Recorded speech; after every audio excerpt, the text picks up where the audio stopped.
This is a Nipa palm fruit, and we're about to get one and then eat the jellies from inside of it. Woo! Yeah. I think they're more. It must be 30 kilos each. Nipa palm fruit.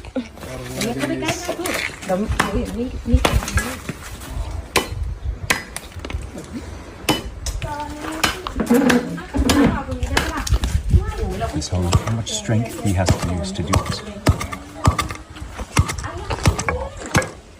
Oh, I got splattered. Some juice. Splooge. You gotta pay extra for that. Couple of them. Nipa splooge. Pop it out in the Slide your jelly. thumbnail under it in one. Ah, There you go. Yep, perfect. Yep. there it is. He just did it faster, but just like that. Yeah. Oh, It's a different treat.